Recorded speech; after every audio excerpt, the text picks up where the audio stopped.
The RobertsTechJobs.com Indy Speedway League is on the air.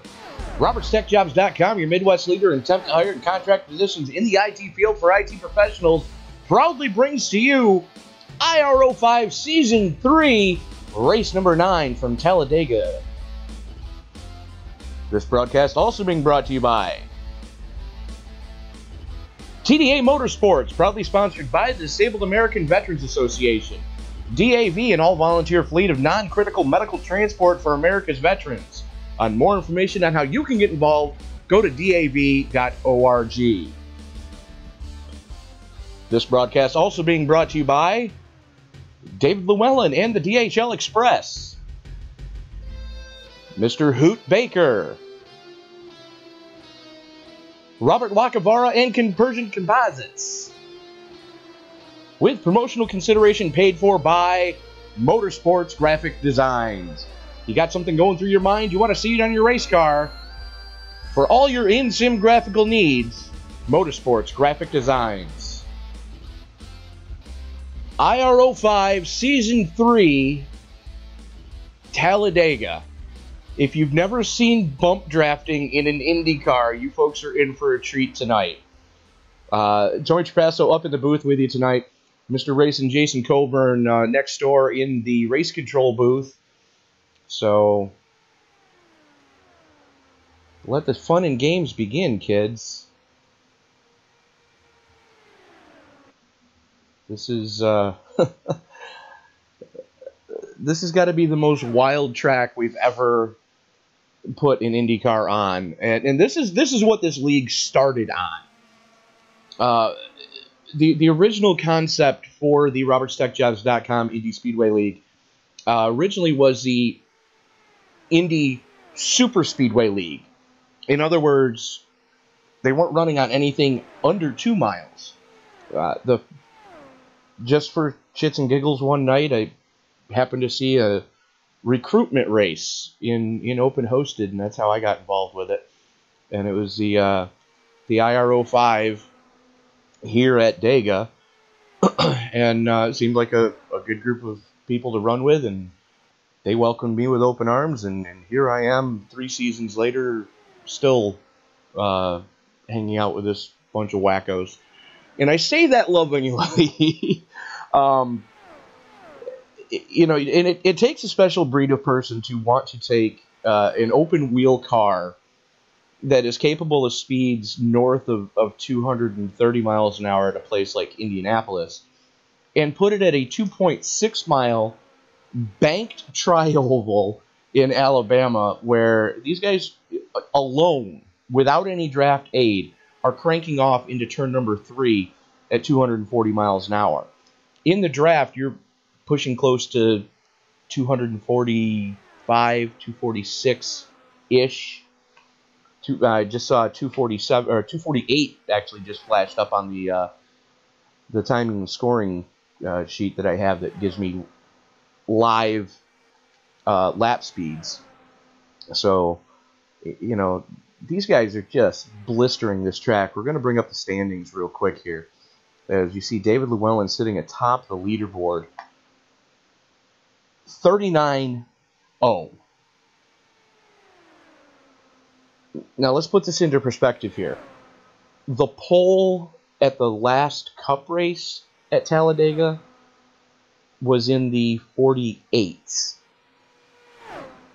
So let that sink in for a moment. You're almost 10 full seconds quicker than a Cup car.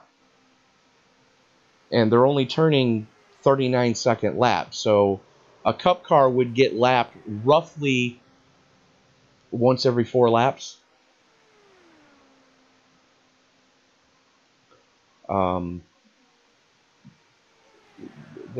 That's just, think about that for a while, for a couple seconds here, as see if we can find anybody doing some drafting practice. I'm thinking drafting practice might be coming to a close here.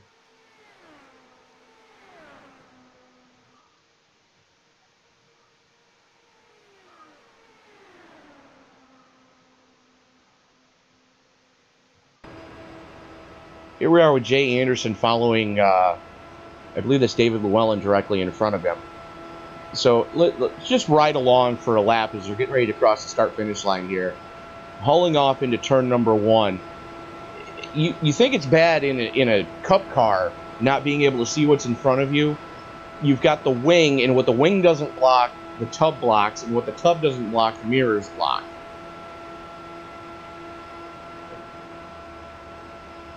And these guys are doing this 200. Both of them are holding rock steady at 244 miles an hour. And this is just how quickly a lap goes by here at Talladega when you're in a two-car tango. Rock steady, 244 miles an hour. I just... It'll take your breath away the first time you do it. Now, we are watching an onboard as we watch somebody having a little trouble going there into turn 3.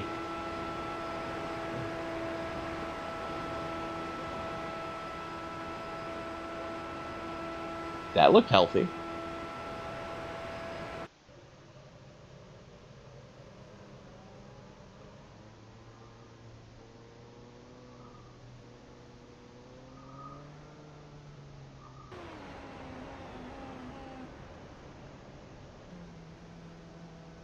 Paskowitz practicing a hot pit right now.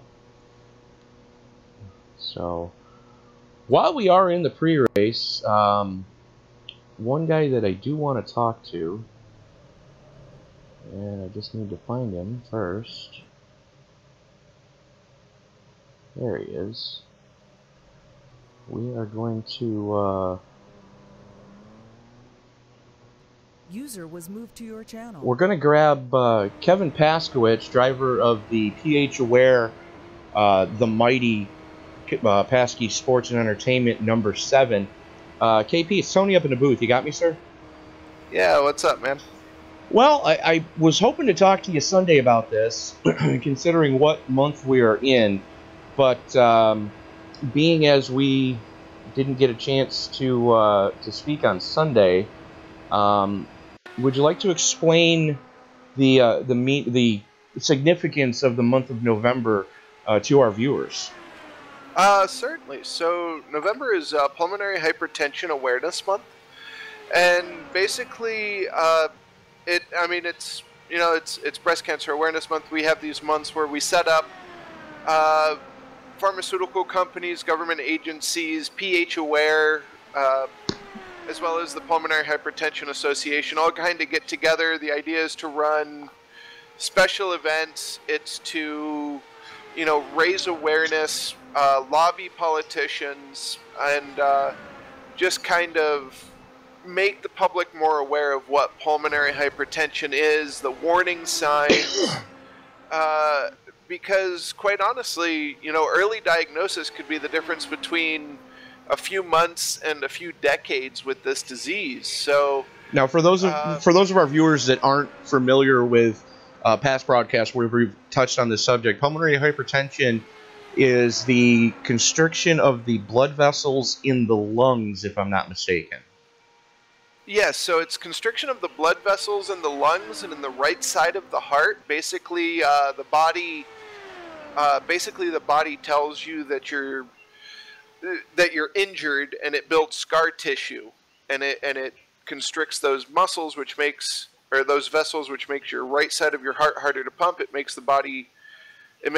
harder for the lungs to uptake and disperse oxygen throughout the body. So it's very dangerous. It very commonly is misdiagnosed as sleep apnea, is misdiagnosed as COPD, asthma. I mean, there are many different diseases that people say, oh, this is what it is, until it's too late.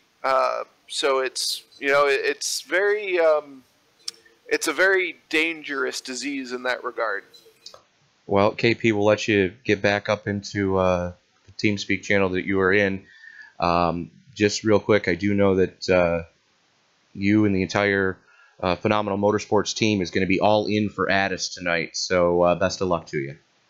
Thank you. Yeah, so we're racing for Addis, we're racing for Scott, a bunch of other PH patients. I mean, the only cure for this disease is a lung transplant. So, you know, we're racing for all of those guys who have been such big supporters and fans of what we're doing in iRacing and trying to get started in real world motorsports. Hopefully, we can go out and win one for them tonight. Absolutely. And for more information on how you can get involved in pulmonary hypertension awareness, we ask that you go to phaware.org. Good luck, KP. Thanks, man. User was moved out of your channel. All right, so qualifying underway right now as the cars are making their way out onto the track. First couple of times starting to trickle in here as solo qualifying underway. We're not doing group qualifying as some of the tin top guys do. 4 laps of qualifying for these cars is Hoot Baker blistering a lap at a 40.332. That's hauling the mail, and it's good to see Hoot running up towards the front. Rookie in the league, Mike Erder, currently sitting second quick. Bob Lacavara currently sitting third. Dylan Lucas, Mark Carpenter. As Lucas, and now Mike Erder's the first one into the 40.2s. And here they come. Tyler Graff was the first one into the 40.1s. David Gervais knocks him off the pole currently. Still a few cars to take time.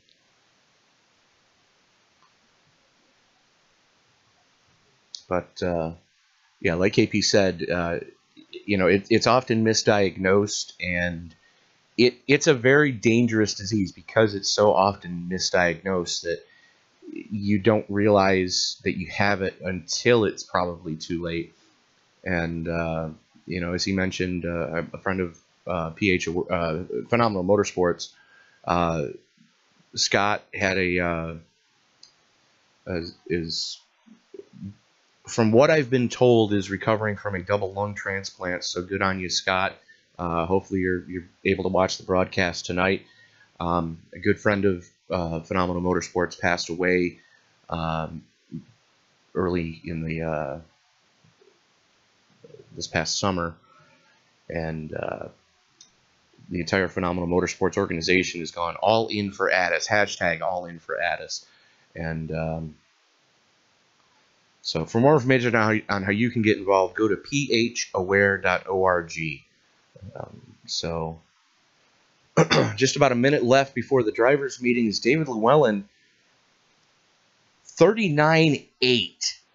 Good grief. As Mark Carpenter goes 39.808. So 2 1,000ths of a second to the good for Carpenter, the rookie. Chris Parkman currently sitting third quick. Jay Anderson sitting fourth quick. Quentin Young rounding out top 5. So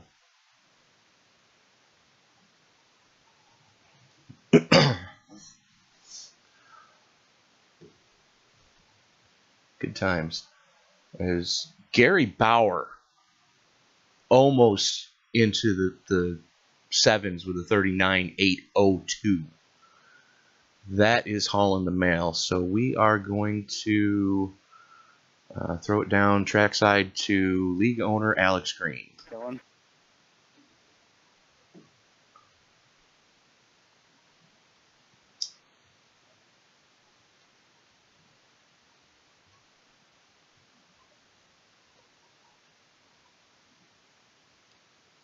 All right, guys.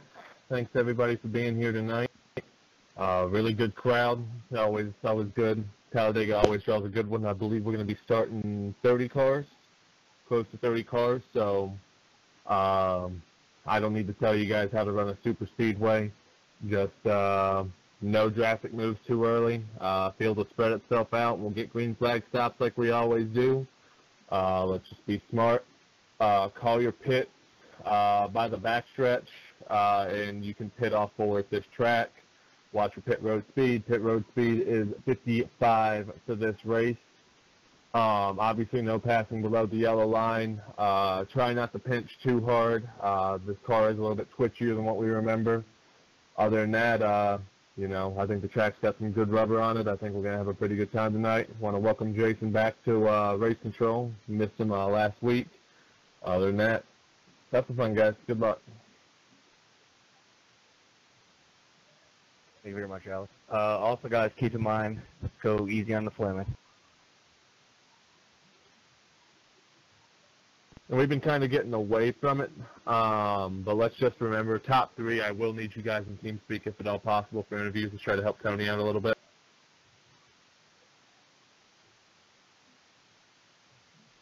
I'll try my best to do a chase update after this race. I believe that this was the series where about half the chase was locked in, obviously being led by points leader Chris Parkman. Other than that, you know, it's starting to get to the wild card spot. And also, please be mindful that there may come a time mid-race, if we get a caution, I may grab a couple of you for mid-race interviews.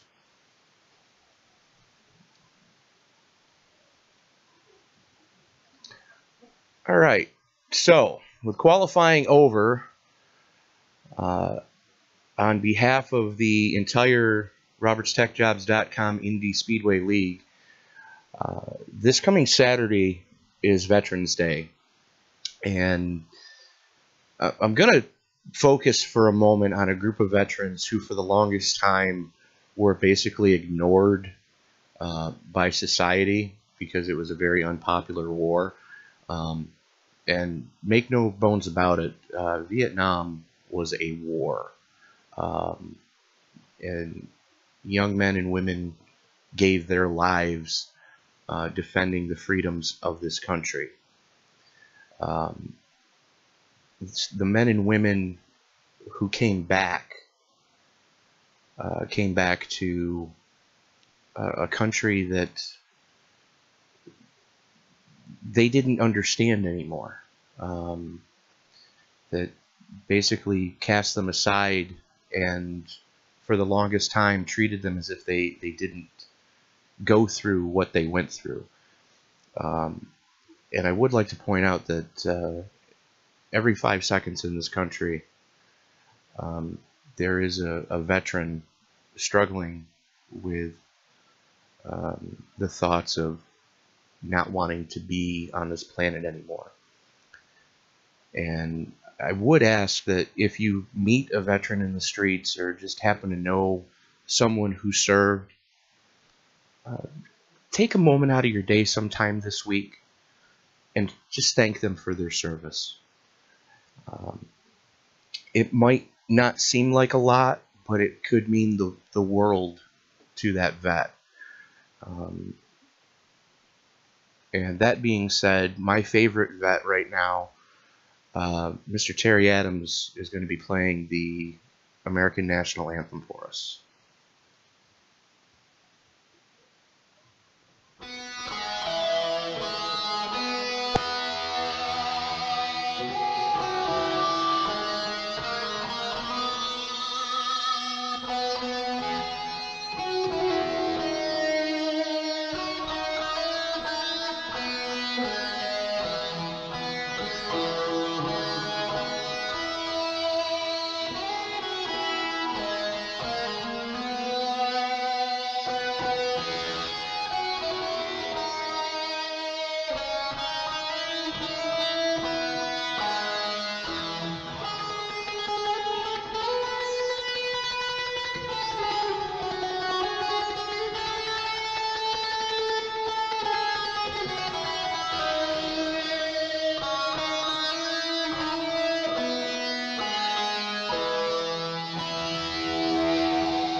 right, thank you, Terry, for that one. So, cars starting to grid up now, as we're going to give you the quick rundown here. Gary Bauer and Mark Carpenter are going to make up row number 1. And David Llewellyn and Chris Bouchard are going to roll off in row number 2. Row 3 is going to see Chris the Punisher Parkman and Kevin Paskowicz. Jay Anderson and Quentin Young are going to make up row number 4, with row 5 going to Creighton Carter and Dylan Lucas. Row 6 is going to see Mike Whitaker and Mike Erder, with row 7 going to Mark Mitchell and Cody Eldred. Row 8 is going to go to Tyler Graff and Isaiah Dupree, with Johnny Antonucci and Tony Rice making up row number 9. Row 10 is Bob Lacavara and David Gervais. Looks like Terry Adams and Hoot Baker, a couple of veterans in the field, going to be going off in row 11. League owner Alex Green and league chief sponsor Bill Roberts are going to go off in row 12, with row 13 going to Tyler Vickery and Nate Dean. Tristan Anderson, the last car to actually take time, is going to go off in row 14, and he's going to be joined with Ron McManus with Mick Woods starting shotgun on the field. So 29 cars rolling off right now. And you are watching a presentation of the RobertsTechJobs.com Indy Speedway League. RobertsTechJobs.com is your Midwest leader in temp to hire and contract positions in the IT field for IT professionals. So if you are an IT professional in the Midwest, or if you're looking to relocate, go to RobertsTechJobs.com and be sure to let Bill know that the ISL sent you. Now, there is a special deal going on right now, as this is round 1 of the RobertsTechJobs.com Triple Crown Challenge this season. The Triple Crown Challenge is going to consist of Talladega, Atlanta, and Dover, I believe. And I'm going to check with Bill Roberts later in the race to confirm that. But there's 2 separate challenges going on. One is in the IR05s, one is in the DW12s. You have to win all 3 of those events in the same series in the same season. So whoever wins tonight, if they can pull off the victory at Atlanta and Dover, first of all, they're going to punch their ticket to the chase, and secondly, they're going to receive a cash prize and a trophy, touting them as the Triple Crown Challenge winner, which last year we had 2 drivers going into the regular season finale at Indy with a chance to do it. Quentin Young came up short in the IR05 series version. However, Isaiah Dupree was able to pull it off in the DW12s. Field currently making its way through the 3-4 complex. Pace car getting ready to duck on off. Gary Bauer going to be in control of the field. Now remember, unlike Daytona, the start-finish line here at Dega is another quarter of a mile down the track. So just when you think it's over, it's actually at pit exit is where the start-finish line is here at the Talladega Superspeedway. So pace car is in. Gary Bauer holding them down, and holding them down. Green flag, green flag. He pulls the trigger. David Llewellyn goes with him. So the teammates already starting to work together. Mark Carpenter hung out to dry as he finally slots in behind Llewellyn.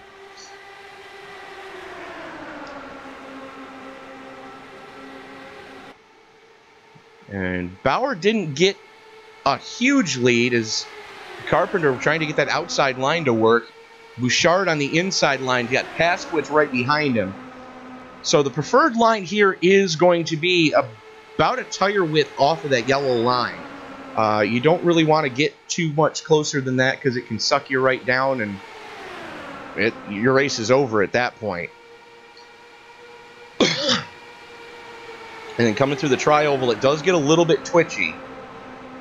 So right now, Bauer leading that lap. Carpenter slotting in for second. David Llewellyn gets a nose out front as they come through the 1-2 complex. Carpenter's going to get a run off 2, though, on the high side. And the cavalry is coming as Chris the Punisher Parkman and it looks like Jay Anderson working the high side with Carpenter.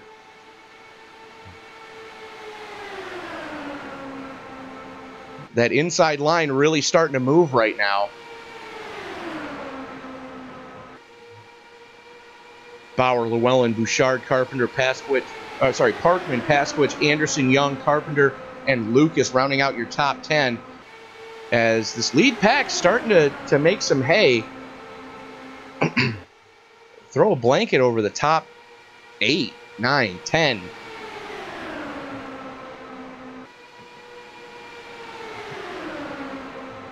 Top 11 cars, a second to the good over the chase pack led by Mike Whitaker. And I see Trading Paints is finally deciding to do its job. Better late than pregnant, right, folks? But Gary Bauer continuing to show the way. Carpenter still trying to get that outside line to work. And like I said in the pre-race, if you've never seen bump drafting in an Indy car, watch Parkman. He was actually pushing Mark Carpenter. These guys are hauling off into turn number 3 at 245 miles an hour.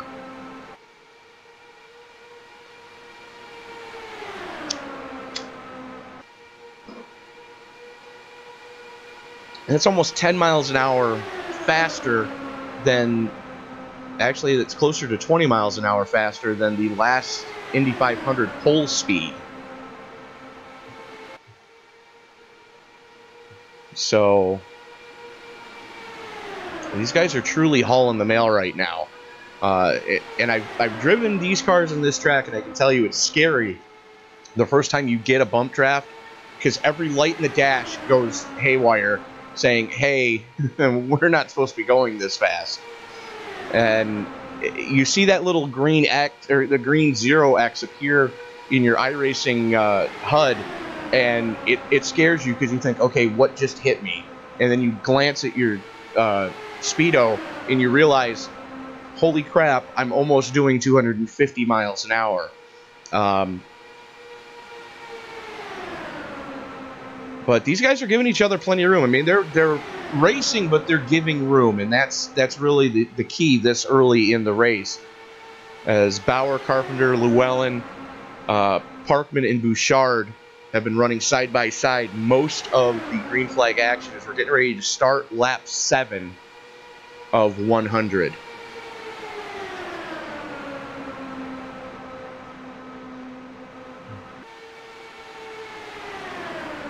As Bouchard flirts with the apron, you can flirt with it, just don't take it out to dinner, Chris, because it's not into the same type of food as the rest of us.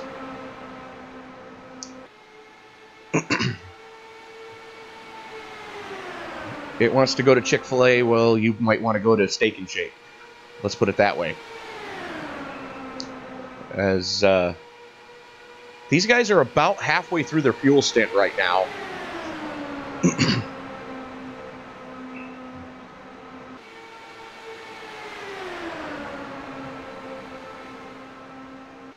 And they are truly making it happen.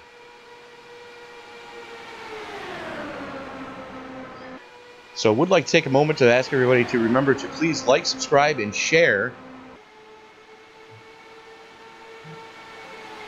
And when the stream is over, and if you like the action that you're seeing on screen and you want to get involved in the RobertsTechJobs.com Indy Speedway League, wait till the stream is over, queue up the replay, and leave a comment in the replay with your iRacing screen name, and we'll pass it along to the league admins. So, on to lap 9 as this breakaway pack of 11 is now 2.5 seconds to the good over 12th place Isaiah Dupree. And, you know, these guys are just cranking off some pretty good laps right now. As we got Dylan Lucas to the inside of Jay Anderson right now. That's your battle for 9th.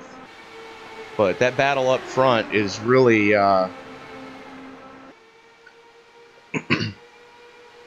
you know, unfortunately, it's going to take more than 2 cars, I fear, to be able to get something to work on the high side.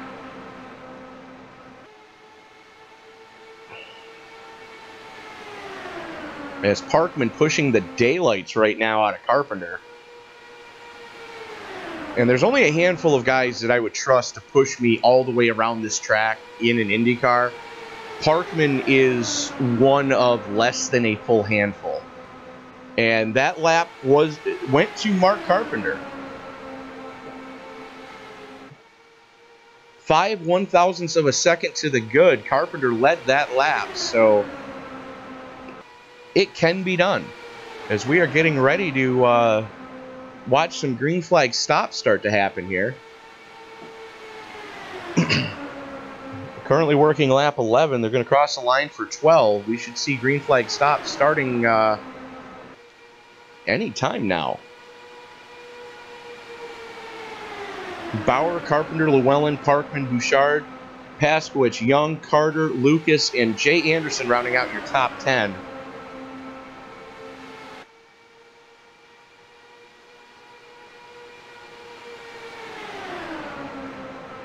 As so far everybody's playing nice, as we're currently working lap 12 of 100 here at the Talladega Superspeedway in Talladega, Alabama.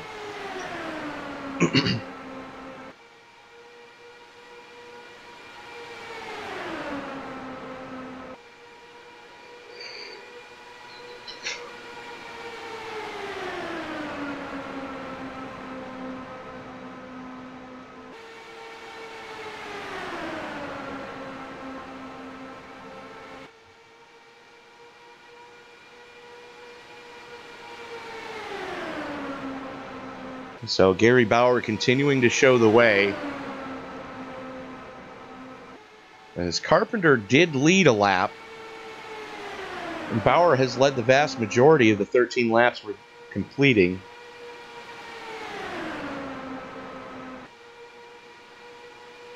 He's got his teammate David Llewellyn directly behind him. And that one's going to go to Bauer as well, working lap 13 now. I'm sorry, lap 14. I would not be surprised if we saw the first round of pit stops start to happen.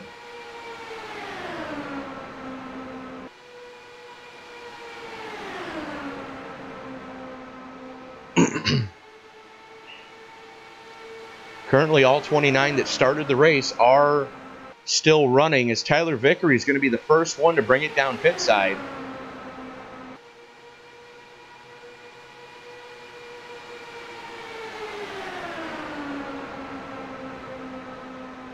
A lot of patience being shown right now as we're currently working lap 15 of 100.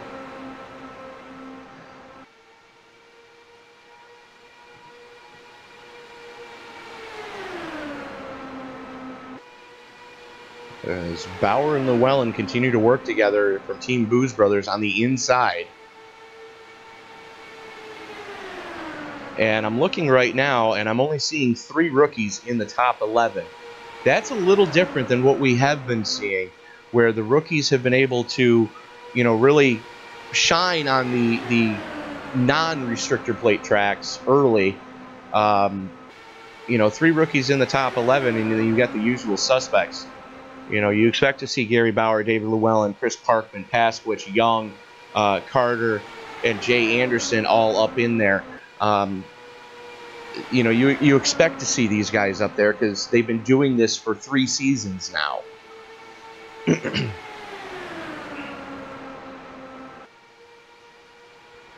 As Paskowitz taking it pit side. Dylan Lucas going with him. Quentin Young going with him. So maybe those 3 guys are going to try to work together here as this lead pack continues to crank off laps. Currently working lap 17 of 100.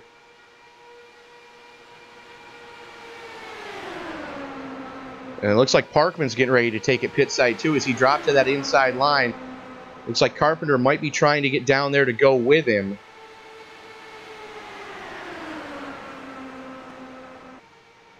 Watch for these guys. Everybody's coming pit side this time. Lots of lockups happening.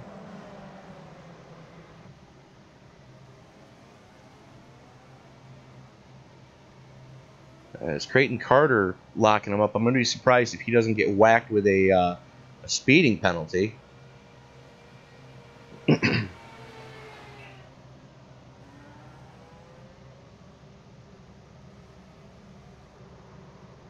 So, on the first round of pit stops, Quentin Young won the battle off pit road. Looks like Paskowicz got hit with a speeding penalty. Quentin Young got hit with a speeding penalty. Dylan Lucas got hit with a speeding penalty. Bill Roberts in and out clean. Tyler Vickery in and out clean.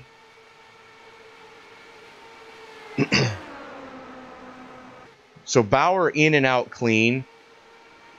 Trying to get back up to speed now. He's got Bouchard working with him this time, as those two were in lockstep coming off of pit road. Bauer with a 277. Bouchard with the stop of the segment so far, 7.2 in the box. So that's the stop of this. On and off pit road in 29.2 seconds.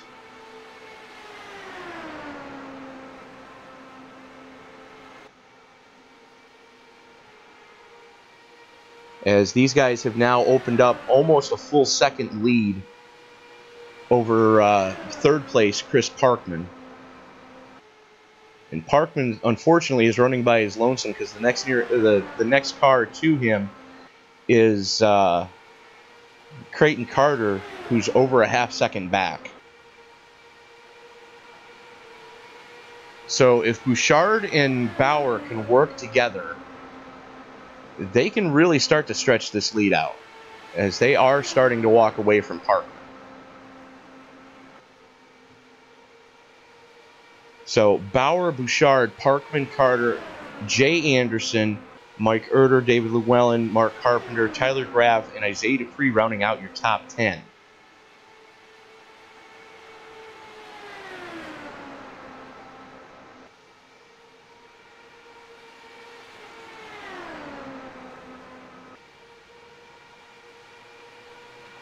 And I believe they are coming up to lap. Is that Mick Woods in front of them? No, that's Mark Mitchell. So they're getting ready to lap Mitchell. And Mitchell gives them the high side. He's going to try to duck in behind them. And hopefully be able to stay with them once he gets the clear. Able to drop down now, tries to suck up to them. 3 cars are definitely going to be faster than 2, and definitely faster than somebody trying to run it solo.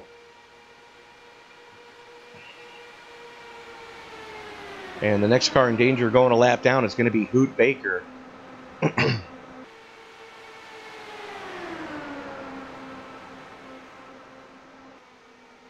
So currently 25 cars left on the lead lap, as Bauer and Bouchard are just walking the field right now. 2 seconds to the good now over Chris Parkman. And Parkman finally has some help as Creighton Carter onto his transmission tunnel now. Those two need to work together if they have any hope to try to reel in Bauer and Bouchard.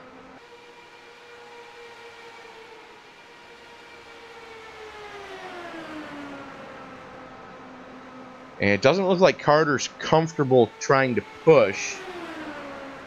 So they might almost be better off having Bouchard or Carter lead and Parkman push him, because Parkman is a hell of a pusher. As Carter trying to push down the straightaway here, they haul off into turn number 2. Not a lot of speed advantage there. Only 244 miles an hour that time, where we have been seeing these guys capable of 240 and 248 is possible.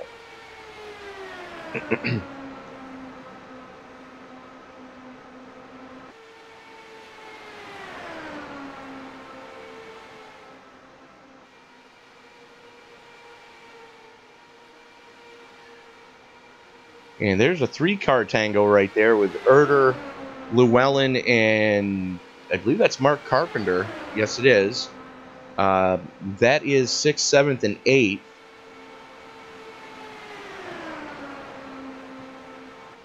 As right now, Jay Anderson just caught in no man's land.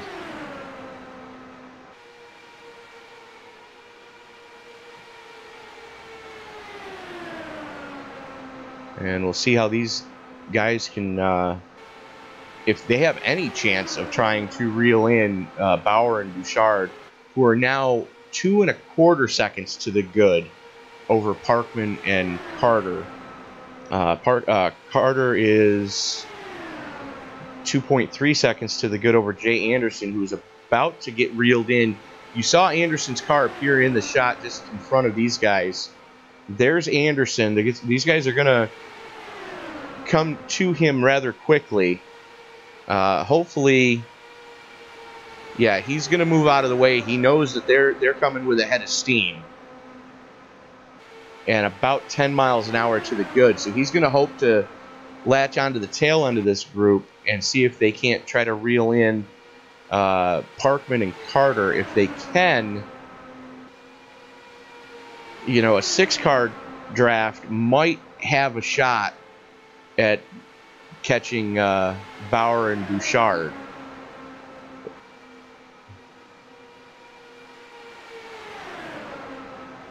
A little bit further back in the field, we're watching the former teammates Tyler Graff and Isaiah Dupree.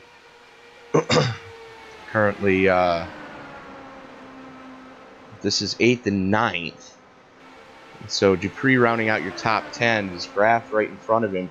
Your defending IR05 Season 2 champion, Tyler Graff. If you notice, he's got his normal 77, but he's also got that little 1 on the nose of his car. So, yeah, Graff, the defending IR05 Series champion, currently running in 9th.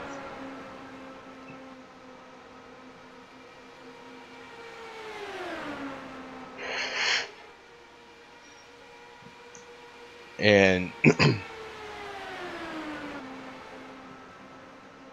Carter and Parkman not making any headway. They're not losing any ground to Bauer and Bouchard, but they're not gaining any either.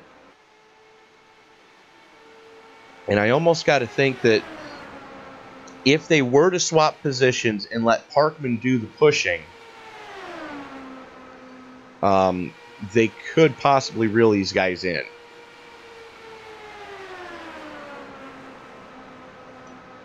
You know, for example, David Llewellyn right now is pushing Mike Erder whenever he can. And by proxy, these guys are starting to reel in Carter and Parkman as they've cut that deficit down from 2.3 down to 2.1. And we are closing in on another round of green flag stops, ladies and gentlemen.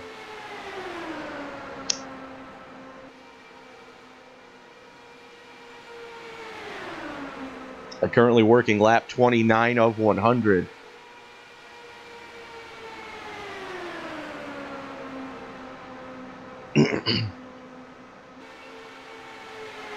As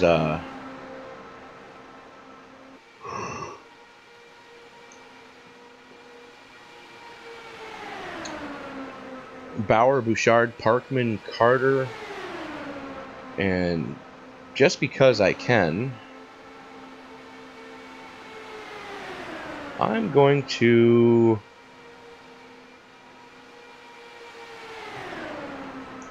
User was moved to your just channel. because I know he's probably bored out of his mind right now over the race control booth. I'm going to open the window up and bring Racing Jason Coburn into the broadcast here. Jason, I've got to commend these guys for giving room early, giving respect early, and we got a round of green flag stops, and we're fast approaching a second round of green flag stops. Yeah, it's good to see that they're finally giving each other room. The only issue that I've seen is when they enter pits, some are coming in a little too hot, so they're spinning out, so on and so forth. But anything too serious. So if they can clean that up, they'll be doing great. So I'm actually curious to see if they can't make it all the way. That'd be great. Okay, so when the announcer's curse takes place, go ahead and get your hate mail coming to Racing Jason Coburn, P.O. Box OU812, Glendale, California, zip code 8675-309. Oh boy.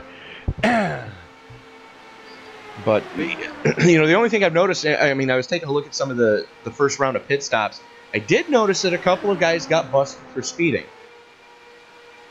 Yeah, well, like I said, there was a couple guys that came in pretty hot. If it was me personally, I would probably come down turn 3 instead of hitting it on the front stretch. Even though you'd lose a boatload of positions probably doing it that way.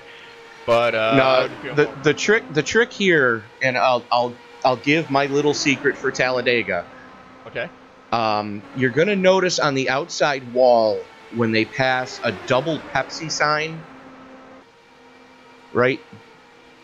No, I'm sorry. The amp sign is when you make the turn in, and as soon as you hit the D in Talladega, after that, you hit your limiter and start grabbing gears. Yeah. So you're charging as hard as you can. Your foot's right to the floor. Make the left when you get to the amp sign, and then just start grabbing gears when you get to the D in Dega, and that's about as hard as you can safely charge without having to worry about locking it up. And yes, you're going to have to use the brake at that point. Here we go. That's exactly what these guys just did. And that's exactly what Bauer just did. That's picture perfect right there. Gary Bauer. Looks like the 30 may have gotten the black flag. Speeding on pit road, maybe. That's a possibility, and I'm going to think that... Oh, and Gary Bauer just overshot his pit. No, that's Mike Erder. I'm sorry. That was Erder we were watching. Ooh. Mike Erder just overshot his pit and tagged the wall. So that was Erder that had the picture-perfect pit. As Parkman leads a lap and now brings it pit side. And Cody Eldridge charging the pits now. And you heard him start grabbing gears exactly when I said, and the car... No, his pit road speed limiter's on. Sorry, I saw the light start to flash. That's what I thought was going on there. So Parkman into his stall. Looks like Parkman may have had to repair some damage. That's an 8.3 second stop. That's going to hurt when this is all said and done. As Bouchard and Bauer go flashing by. Bouchard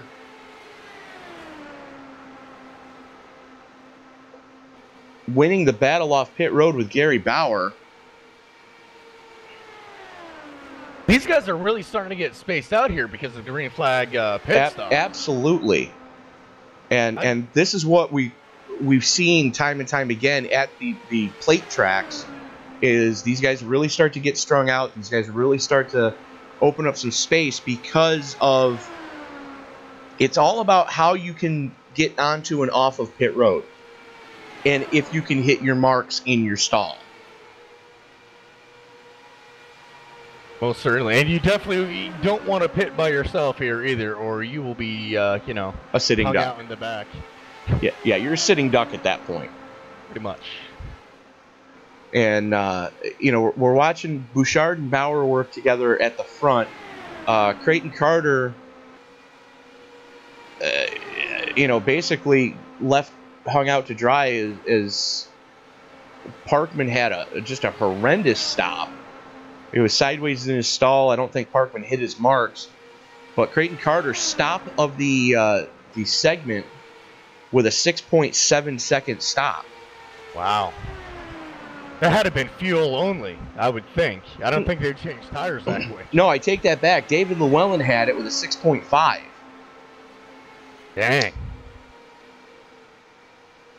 There's an algorithm that Iracing uses, and if you hit where they say the marks are in the box, but they're not marked, if you can hit your stall perfect, the perfect pit stop in an IndyCar is 6.4 seconds.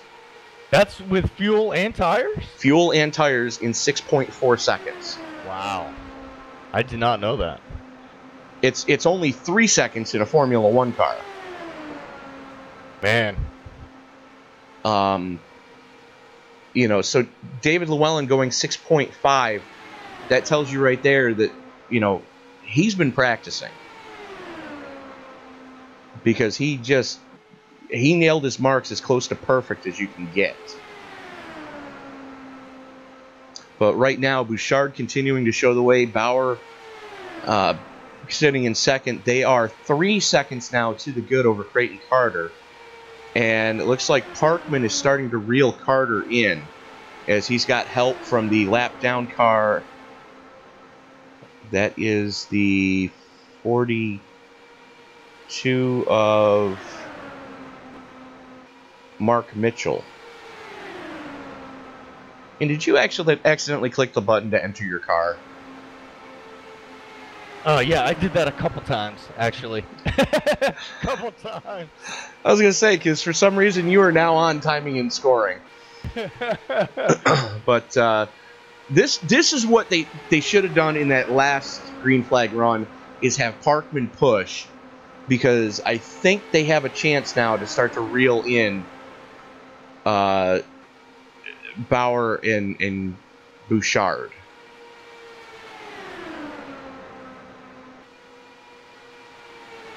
And they have now cut from 3.5 down to 3.2.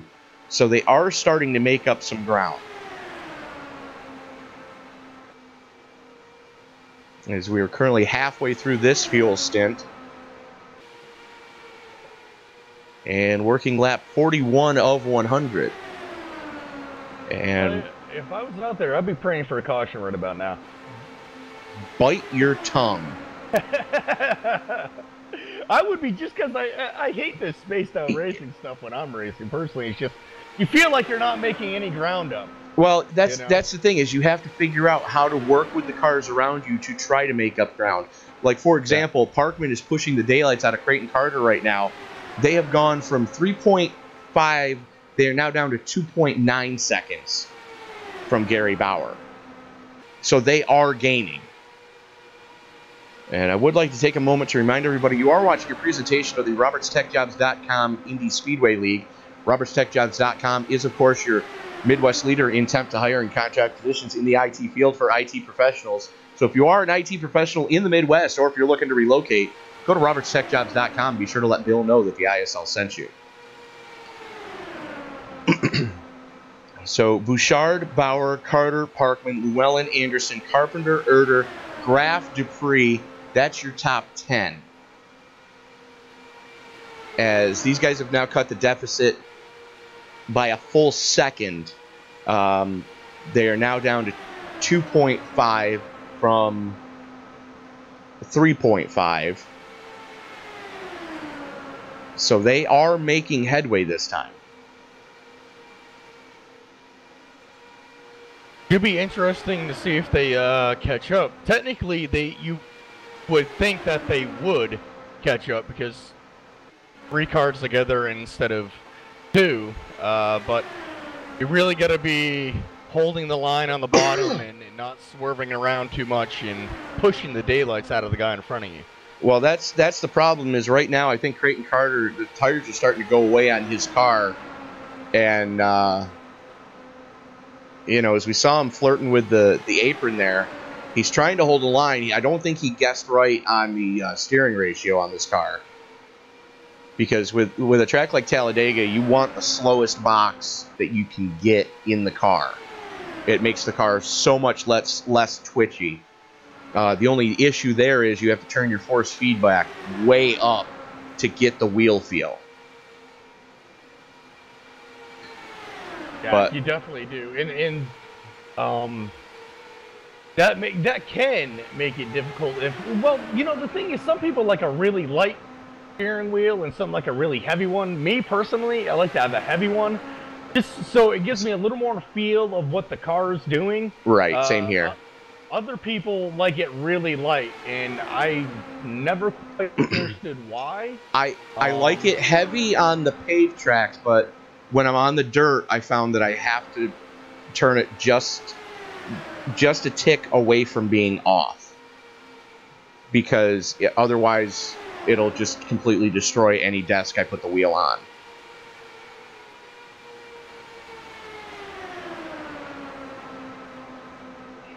But these guys have now cut the lead down to 1.7 seconds.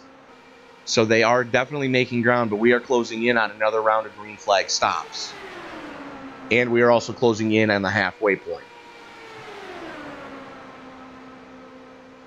So Bouchard continues to lead. Bauer continues to run with him. Looks like Bauer burped and ducked out just to try to get some air.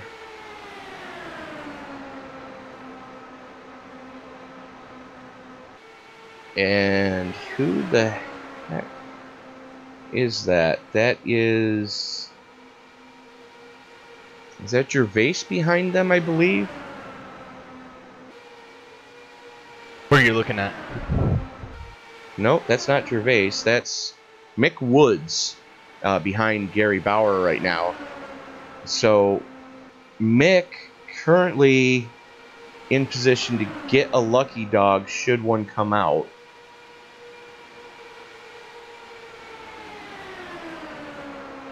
As right now, Bauer working with Bouchard. And every once in a while, you can see... Excuse me.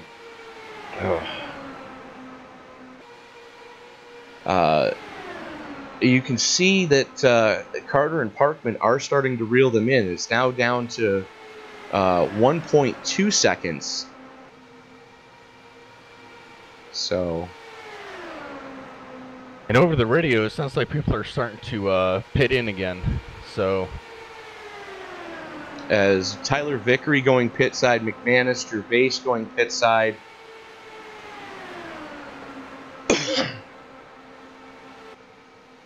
And it's like Tyler Graff going pit side as well.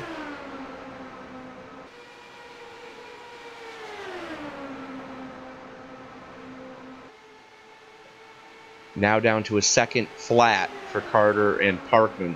So they have made up 2.5 seconds on Bauer and Bouchard.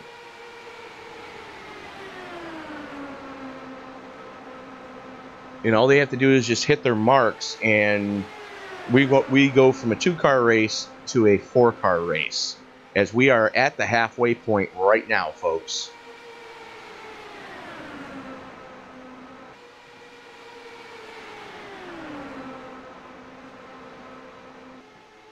As Terry Adams taking it pit side on the backstretch, it looks like. Quentin Young going pit side. Bauer, Bouchard, Paskowicz. There's Carter. Carter has caught them. Oh! That's going to be close. If he doesn't get popped for speeding, I'll be surprised. And Parkman stayed out.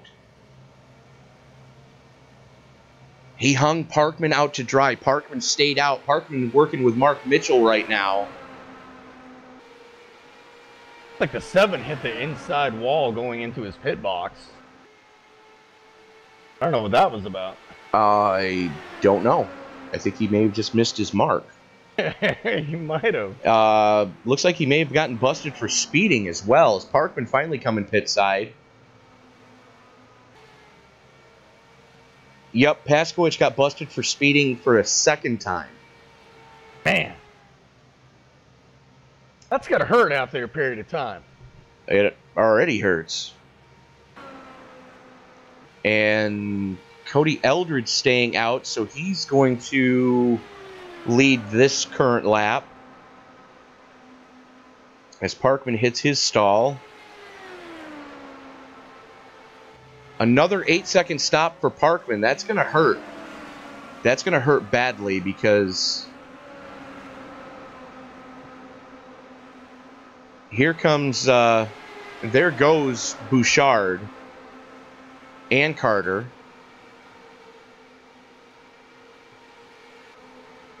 And here comes Gary Bauer.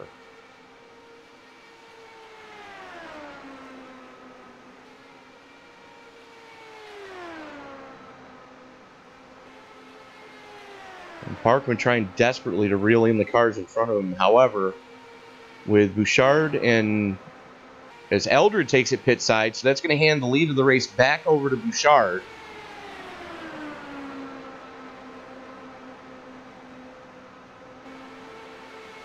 And Parkman desperately in need of some form of help right now.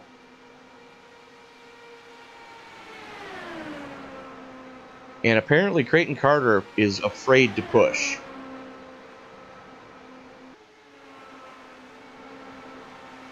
And I can't say I blame him, because it's... You have to be dead on perfect. You have to line the center of your steering wheel up with the safety light on the car in front of you, or else they're going around and chances are you're going to end up in the wall with them.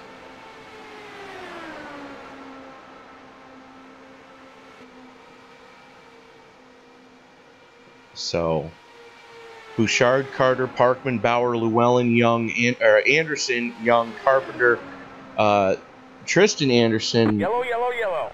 Oh, there it is. There it is. And that's Mark Carpenter, and Anderson going on a ride. Mike Erder getting involved in that one. Let's take a look and see what took place there. Okay, so there's Tristan Anderson in the 48. That's Mark Carpenter in the 37. As they haul off into turn number 1. Carpenter just catches the apron, tries to save it, and just nowhere to go. Tristan Anderson just nowhere to go. The car in front of him touches the apron. Mike Erder getting a strong piece of that one, as he ends up, well, he sticks the landing, but he's got wheels not touching the ground anymore. And Erder catching a piece of that one, and then catching the wall and doing his best imitation of Joey Logano at Texas.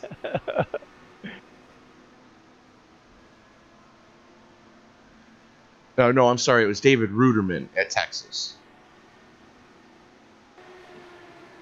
So, 56 laps, we finally see the first caution. We are going to, if I can find him, we are going to, while we're under caution, we're going to touch base with league sponsor Bill Roberts, owner of RobertsTechJobs.com, your Midwest leader in temp to hire and contract positions in the IT field for IT professionals. Bill, you made an announcement earlier in this week about the Triple Crown Challenge, and Talladega being the first round in that challenge this season. Yes, this year's going to be a little bit more difficult because you're going to have to win 3 in a row. This race here, Daytona, and Talladega, followed by New Hampshire and Atlanta. 3 again different tracks. Back to back races this time. Right, okay. Exactly. Yep. And of course that's true for both series, just like last time. All right, so I had it wrong. I knew Atlanta was one of the tracks, but I wasn't sure what the third track was. So this week at Talladega, next week at New Hampshire, and then we're following that up with at Hotlanta. So again, with it being this close to chase time, it's going to be interesting to see how this plays out for some of our drivers. Right, because do you help your teammate maybe get the Triple Crown on that final race, or do you go for your own chase entry? So it's going to be interesting. It's not the last 3, but it's deep enough into the season where it has implications. Absolutely. So good on you, sir, and I thank you for all that you do for the league. Well, thanks. I appreciate that too. And winner will get $50, and their charity will get 50, and they'll get a nice little trophy. And we'll see if someone can do it. I would hope so. I mean, we had 2 guys attempt to do it last season. Unfortunately, Quentin Young came up a race short, and Creighton Carter was able to pull it off in the DW12. So let's see what takes place this season. Bill, best of luck to you, and we'll let you get back up into your your team speak there. All right, thank you. User was moved out of your channel. So, series sponsor Bill Roberts talking to us about the Triple Crown Challenge. It was I had the tracks wrong. I had one of the tracks wrong. Let's put it that way. I thought it was Dover. It's actually going to be New Hampshire, the mile there. So that's going to be very interesting to see from here on out. As Bill taking it pit side finally. And I'd like to thank Trading Paints for not allowing me to see Bill's paint scheme tonight. As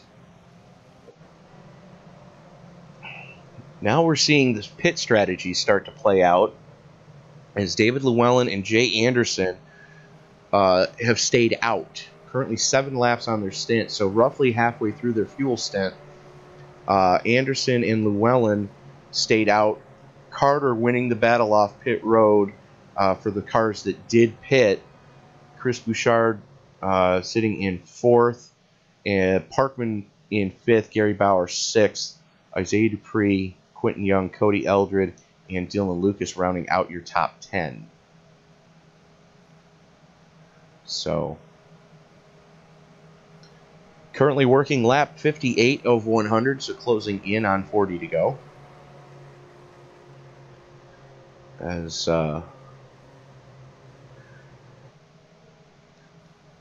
this has really been an action-packed race so far. As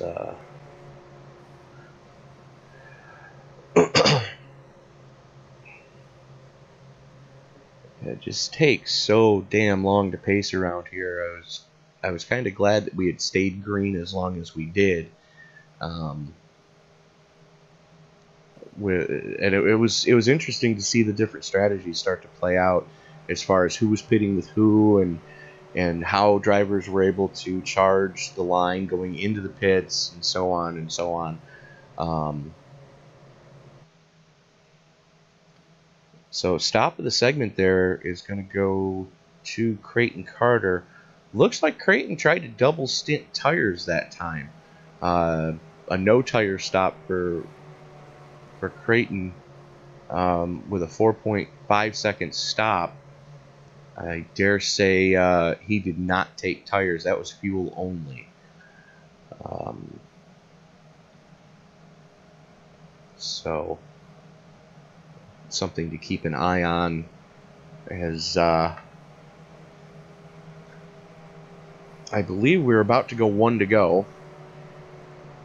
And there they are. The lights just went out on the pace car.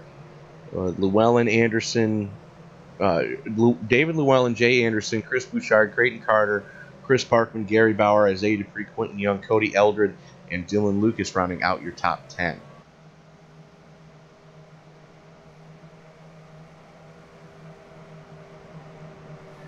And again, I would like to ask you to like, subscribe, and share. And if you like the action that you're seeing tonight and you want to try to get involved in the RobertsTechJobs.com Indy Speedway League, wait until the live broadcast is completed. Go ahead and fire up the replay and then leave a comment in the replay with your Iracing screen name, and we'll pass it along to the league admins and try to get you added to the Thursday night Thursday night Pro Mazda Icebreaker Series, which is getting ready to fire off not this coming Thursday, but next Thursday. They will go live with Season 3 of the Pro Mazda Series on Thursday nights. And we do ask that unless you carry a real-life driver's license in a nationally recognized series, that you do run at least a handful of races in the Pro Mazdas, just so you can kind of understand what it's like to run in a pack, full tilt in an open wheel car. And anybody that's got an R next to their name right now, with like Chris Bouchard, Tyler Vickery, Tony Rice, Nate Dean, have all come up through that series.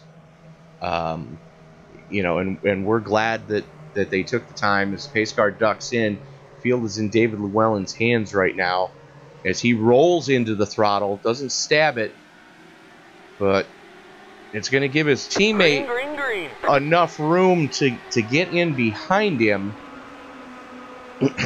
But he is out to what is basically a suicide lead right now, as Carter goes to the outside of Jay Anderson, Bouchard going with him, and they have a hell of a run going right now. Really getting that high side wound up as Carter leaves Bouchard high and dry, ducks in front of Jay Anderson. Jay Anderson's going to try to reel in, and they've got Parkman right behind him.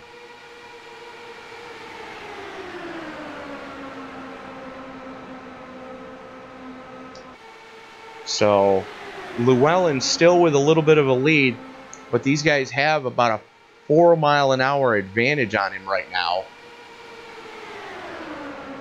The interesting part is, where is Jay Anderson going to go? And Parkman goes to the high side. Carter staying with Llewellyn right now.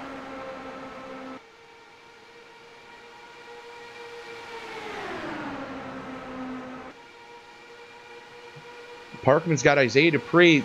Dupree leaves Parkman high and dry right now. Ducks in behind Jay Anderson. As we are 40 to go, and these guys are getting chippy.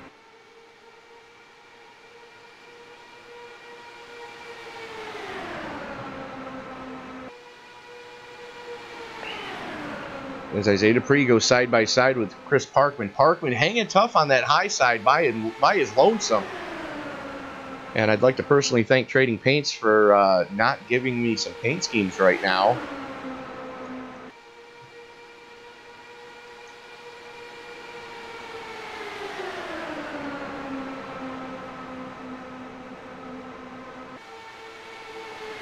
As it looks like Chris Parkman finally has some help in the form of Gary Bauer.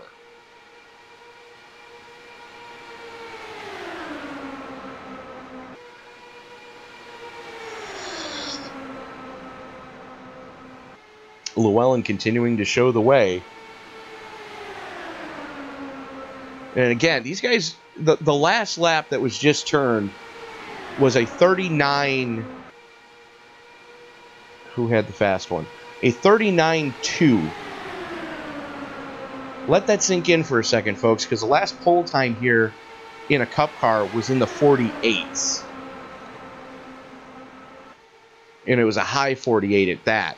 So when you think about all of that,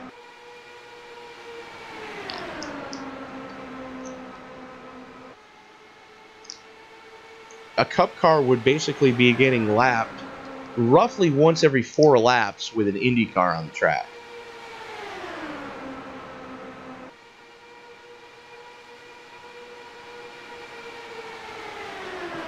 As Llewellyn continues to show the way, his teammate Jay Anderson right behind him. Creighton Carter side by side with Chris Parkman. That's your battle for third. Parkman finally able to get back in line.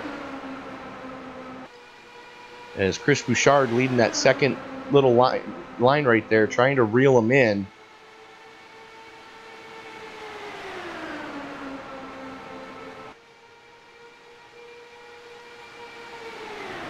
Llewellyn and Anderson have got to be hopefully not second-guessing themselves, but anything could be possible here. As they are... Everybody else is 5 laps to the good over them as far as when they're going to need to take it pit side. They're working lap 15 on their stint. Everybody else is only working lap 10.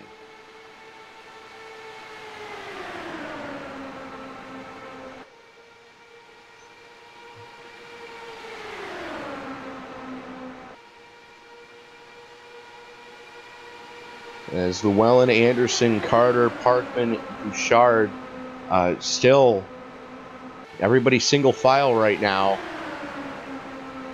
Still knows that there's plenty of time left in this event. Currently working lap 67 of 100.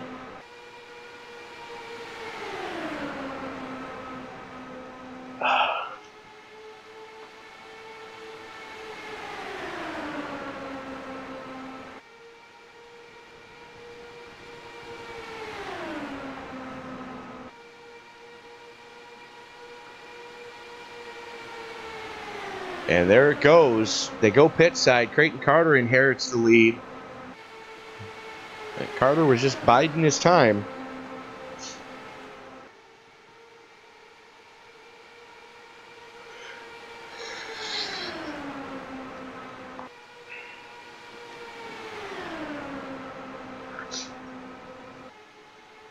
And Carter, Bouchard, and Parkman are starting to put some...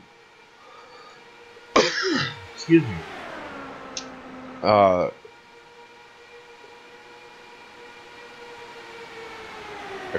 And Young are starting to get reeled back in by Cody Eldred.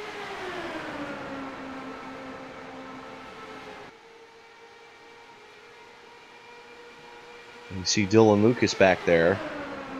So Lucas is almost a half second off of these guys. Cody Eldred working with him. They're starting to reel these guys back in.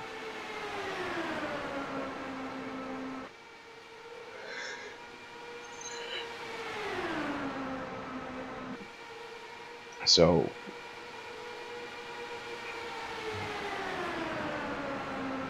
Creighton Carter had a good run at Daytona earlier in the season. Looking to punch his ticket here and take home the first round of the RobertsTechJobs.com Triple Crown Challenge.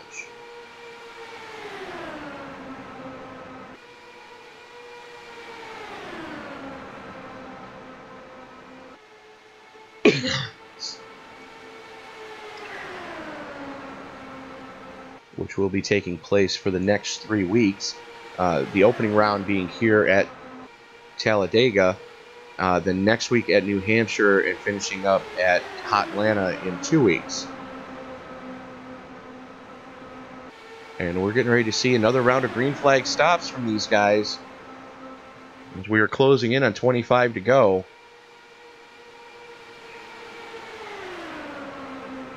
And that's Jay Anderson directly in front of this lead pack of cars. Jay is the last car on the lead lap. David Llewellyn was able to get in and out a little bit quicker. Jay's going to just give everybody some room, let him go by, knowing that he's going to get the lap back when they all have to pit here in a lap or two.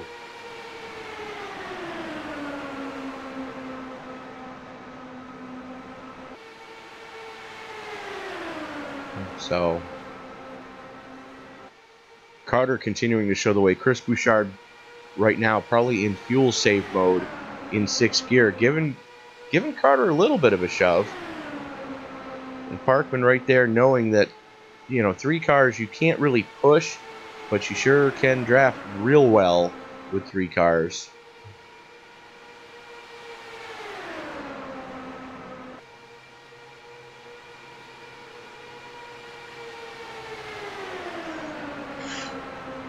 And Cody Eldred is tagged onto the tail end of this little pack here, as has Tyler Graff. And so it's a 7-car breakaway now, and they are 2 seconds to the good over Isaiah Dupree, who currently sits in 8th. Alex Green into the top 10, and Tony Rice rounding out your top 10. So Green running 9th. Carter, Bouchard, Parkman, and Young, your top 4.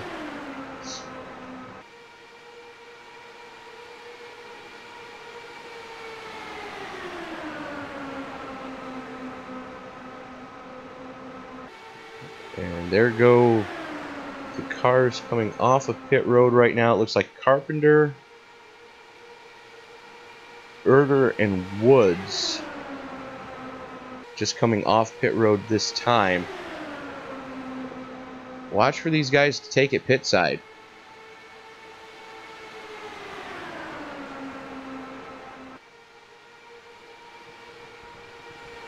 And there's your first breakers.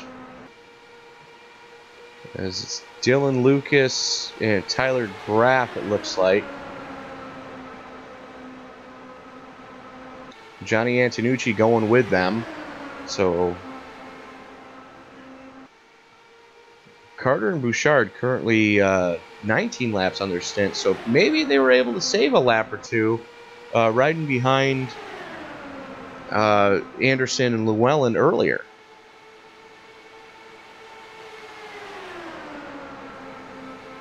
And David Llewellyn currently the last car on the lead lap, as here come all the leaders, smoke flying, and somebody tags the cone. I don't know how Bouchard was able to get that car woed down in time.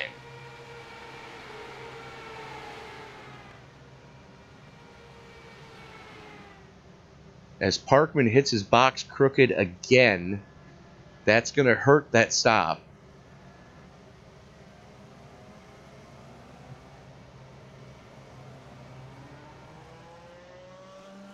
Quentin Young's going to win the battle off pit road. Mark Mitchell stayed out.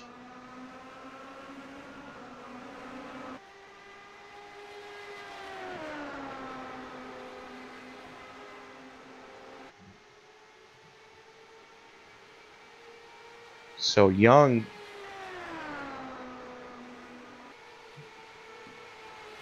winning the battle off pit road. And Graff now working with Dylan Lucas. As we saw those guys come in a lap earlier. 25 to go currently. Mark Mitchell's just coming out of pit road now. Quentin Young going to flash by to take over the lead. And there's the tandem of Lucas and Graff starting to reel in Young.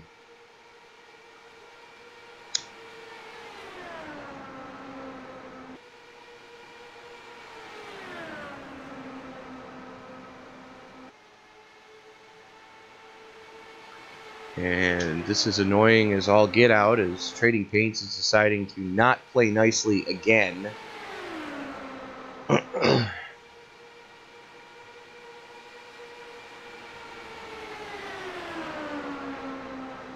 And they're going to go around on the high side, as Quentin Young's going to try to hang tough. No help, though. Lucas with a nose out front. Young with the preferred line, though. He's got him clear. They're almost 3 wide for a second there. Here comes Young back on the inside.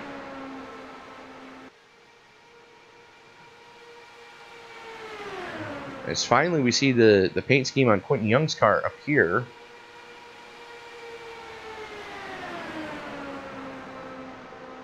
And Tyler Graff still working with Lucas on the high side. That last lap going to Young. 6 1/1000ths of a second to the good.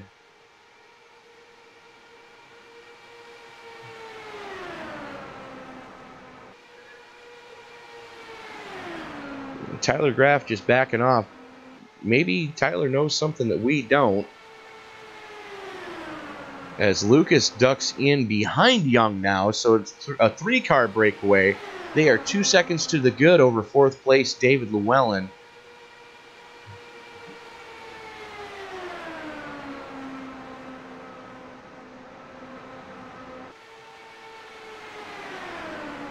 And David's only a couple laps from having to pit again.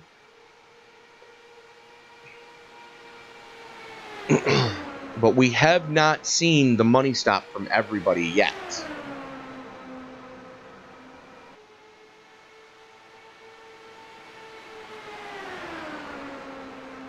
And I say that as we are going to be 20 to go this time across the stripe.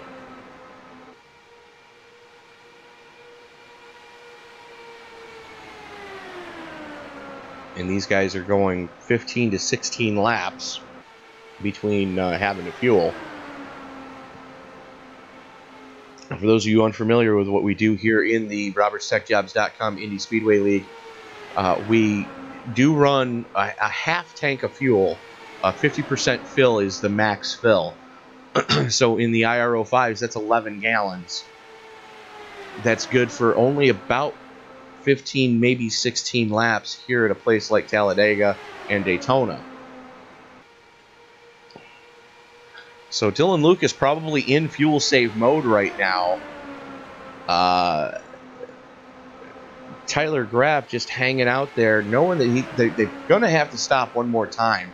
And it would be surprising if we didn't see David Llewellyn, who's currently running in 4th, go pit side within the next lap or two.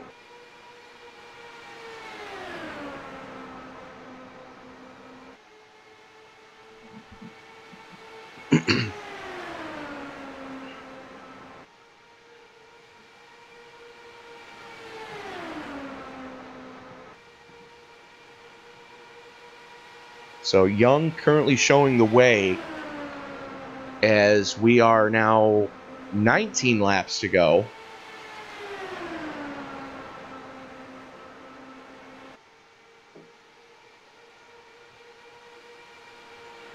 Young, Lucas, and Graff still 2 seconds to the good over 4th place David Llewellyn. Llewellyn is getting help from Cody Eldred. Eldred in fuel save mode right now, as I know Cody. And when it comes to fuel mileage races, Cody is a hard one to bet against. As is your current 7th place driver, the world's fastest hippie and defending DW12 Series champion, Mike Whitaker. So in your top 10, you have all the champions. Cody Eldred won the inaugural championship for this league in the IR05s. Current 3rd place driver Tyler Graff is the defending IR05 Series champion. Mike Whitaker is the defending DW12 Series champion. And Isaiah Dupree won last season's Triple Crown Challenge in the DW12s. And there's contact. Tyler Graff having a handful as Llewellyn taking it pit side. Cody Eldred going to get handed over the lead. Isaiah Dupree currently running in 2nd. I believe that's Terry Adams behind them. So I'm thinking these guys are going to run it as long as they can and just short pit it. As they are really cranking it off right now.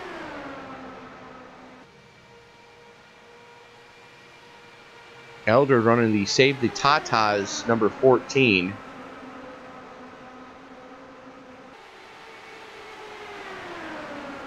And that's going to put Jay Anderson, Creighton Carter, and Quentin Young all a lap down. And whoever that was that just merged out on the track, I think that was a first you say it, then you do it kind of moment for the leaders.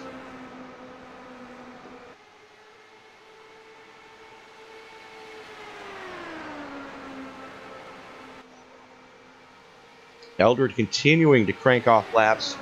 Dupree with him. They are 3.5 seconds to the good over 3rd place Mike Whitaker, who is another 2.5 to the good over Mark Mitchell, who runs in 4th. Nate Dean with Mitchell currently rounds out your top 5. And then they are 4 seconds to the good over 6th place Johnny Antonucci. So Eldred and Dupree, I'm thinking they're going to stay out just as long as they possibly can and then short pit the final stop, possibly taking fuel only to try to get as much of a lead as they can and hold it.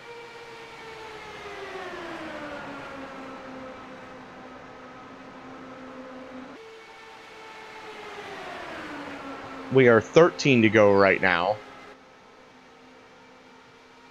Here in the RobertsTechJobs.com Indy Speedway League, round number 9, season 3 of the IR05s. And we do ask that you like, subscribe, and share. Let all your friends know what you saw here tonight. If you like what you see here tonight and you want to join the action, wait till after the live stream is over, load up the replay of this race, and then drop your comment with your iRacing screen name. We'll pass that along to one of the league admins, and we'll get you into the Thursday night Pro Mazda series that we ask all drivers to show up to, and just so you can get a feel for what it's like to run wheel to wheel in an open wheel car.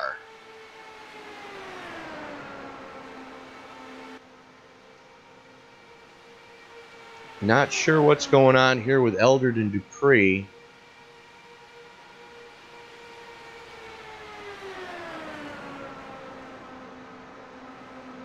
As we are 11 to go. And still north of 3 seconds to the good over Mike Whitaker. Make that 3.5.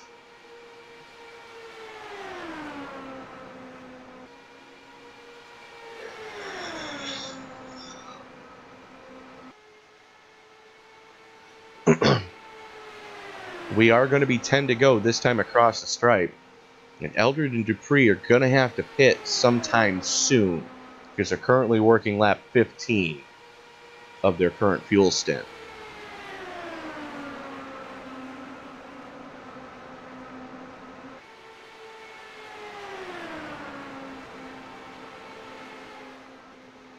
As Johnny Antonucci taking it pit side.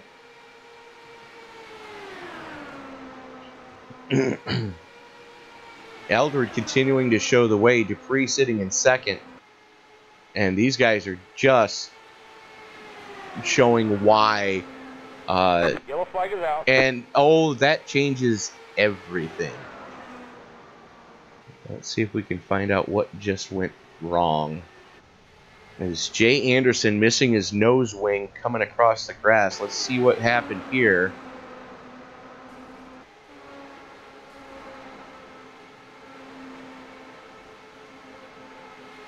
Nope, that would have been Parkman.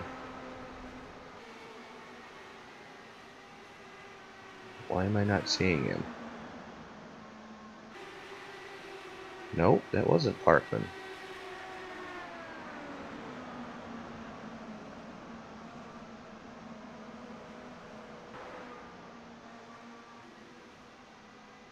Okay.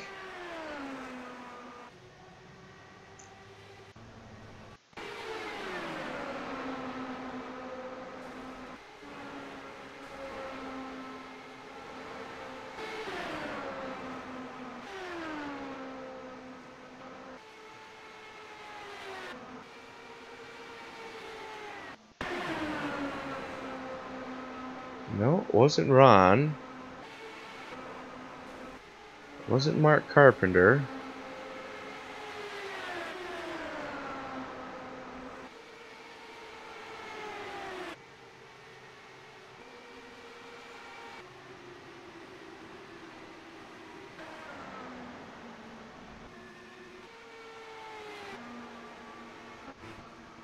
Bear with me, folks. I'm trying to figure out who the heck that just was that put Jay Anderson into the wall. Was it Tyler Vickery? No, it wasn't Vickery. It wasn't Alex Green.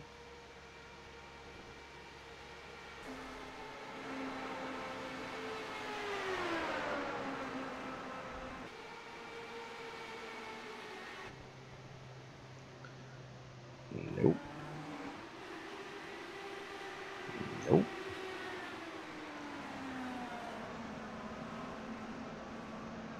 Oh, come on. I'd like to thank Trading Paints for being so cooperative tonight.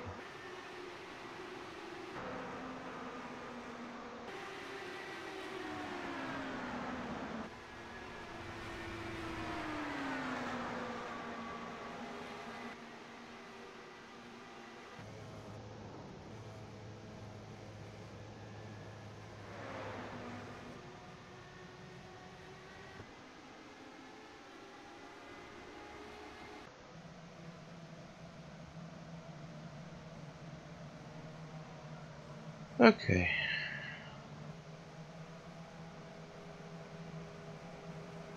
It's Tony Rice.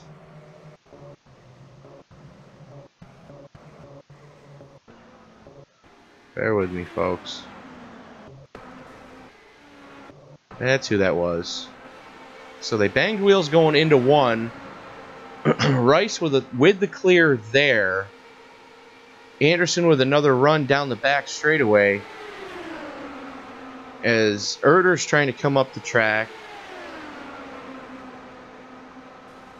And just Anderson not giving any room.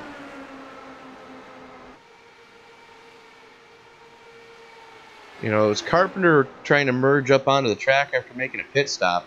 Anderson didn't give any room, and, you know, Tony Rice just said, hey, you know, you're not pinching me down right now. So I dare say that Tyler Graff can make it from here.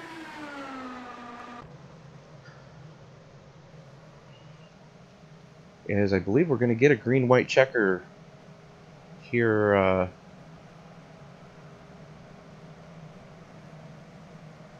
to finish this one off. A handful of cars looking for the wave around.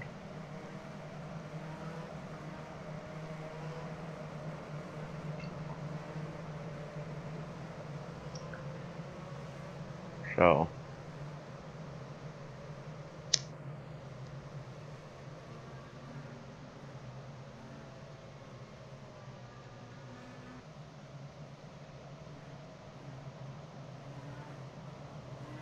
you are watching a presentation of the RobertsTechJobs.com Indy Speedway League. RobertsTechJobs.com, of course, is your Midwest leader in temp to hire and contract positions in the IT field for IT professionals. So if you are an IT professional in the Midwest, or if you're looking to relocate, go to RobertsTechJobs.com and be sure to let Bill know that the ISL sent you.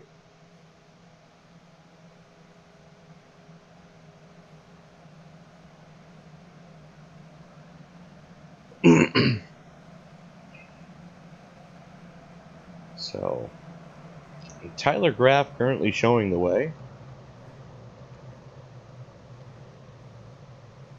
Dylan Lucas sits in second.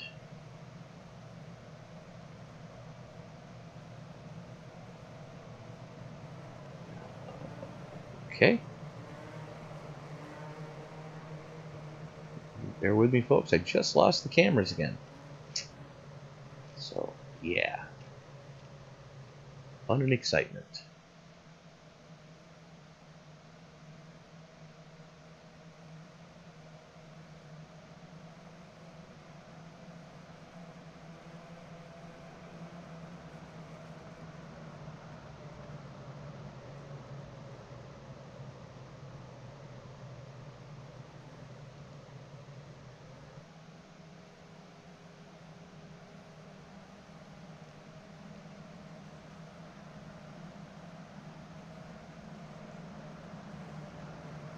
So, handful of cars looking to get the wave around here.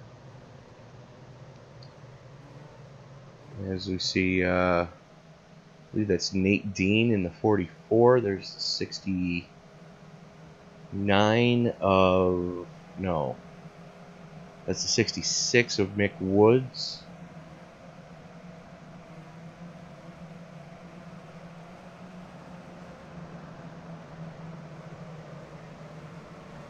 Looks like Gary Bauer.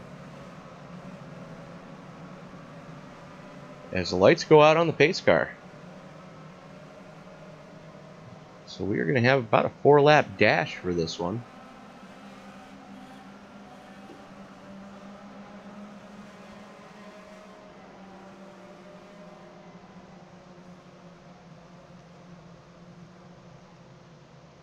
Now remember here, the apron is out of bounds 100% of the time in the RobertsTechJobs.com Indy Speedway League.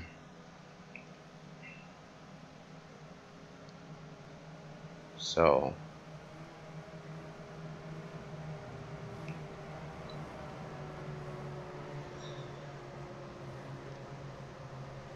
Tyler Graff looking to make a statement here in the opening round of the RobertsTechJobs.com Triple Crown Challenge. As the field works its way down the back straightaway.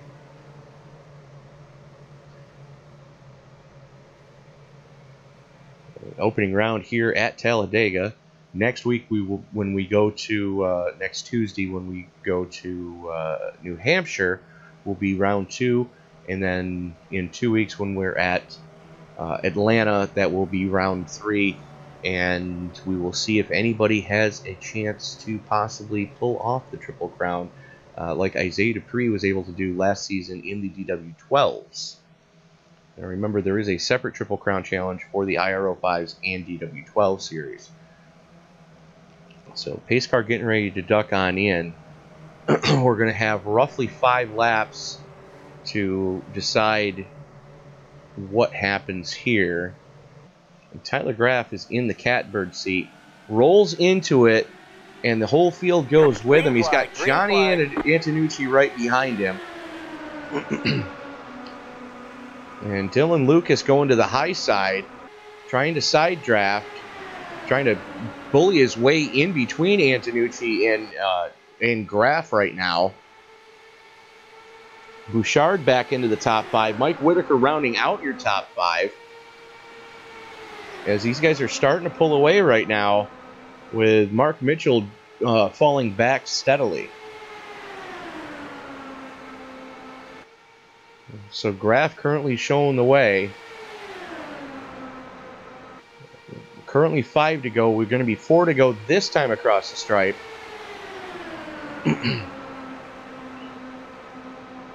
And it is definitely game time.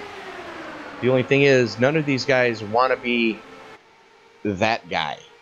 And we all know what we're talking about if you've ever seen a rookie street stock race, or if you happen to have caught what happened at Martinsville. You know, Denny Hamlin became that guy at Martinsville. So nobody wants to be that guy. But for those of you who are regulars to the broadcast, you remember my Monday night broadcast partner, Sam Cooper Bennett, and I talking about Johnny Antonucci being the assassin. Oh, hang on to it, Johnny. Johnny Antonucci being the ninja of iRacing, where don't hear from him all night, and then all of a sudden there's, you know, a handful of laps to go, and there's Johnny in the top 5. Well, guess what? Here's Johnny in the top 5. Currently trying to fend off Chris Bouchard. But that car looks like it's getting a little bit twitchy on him. As we are 2 to go. And Whitaker with a run on the high side right now. Trying to make something happen back there. He's got the 42 of Mark Mitchell, who is back on the lead lap. And Dylan Lucas goes to the high side right now. Going to be interesting to see how this one plays out.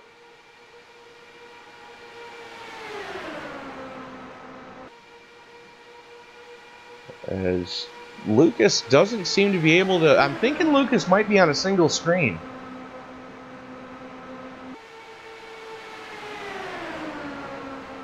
White flag is out.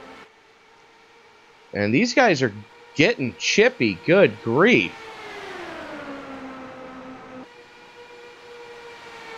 Graff, Lucas, Whitaker, your top 3 right now.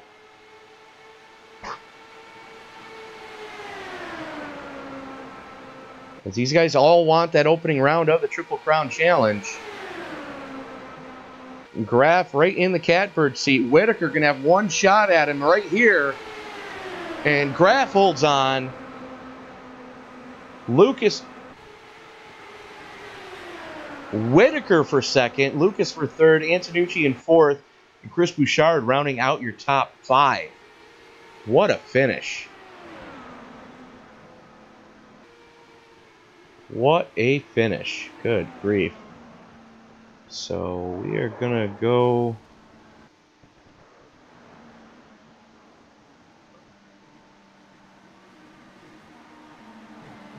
As soon as I figure out where the heck he is, there he is. User was moved to your channel. And we're going to go on the radio right now with Tyler Graff. Tyler. What's up? What would you say if I told you just won the opening round of the RobertsTechJobs.com Triple Crown Challenge for Season 3 in the IR05s? I just remembered this is part of the Triple Crown. That's awesome. Yeah, next week is round 2 at New Hampshire. How are you feeling about that one? I won at Milwaukee, and I was fast at Milwaukee, so hopefully that track treats me about the same. They're similar tracks, so. They're not that similar, my friend. Both flat tracks, both more technical. They're not identical, but the same kind of finesse kind of goes into those kind of tracks. Fair enough, but walk us through your pit strategies tonight, because I noticed that you were kind of off sequence there from some of the other guys.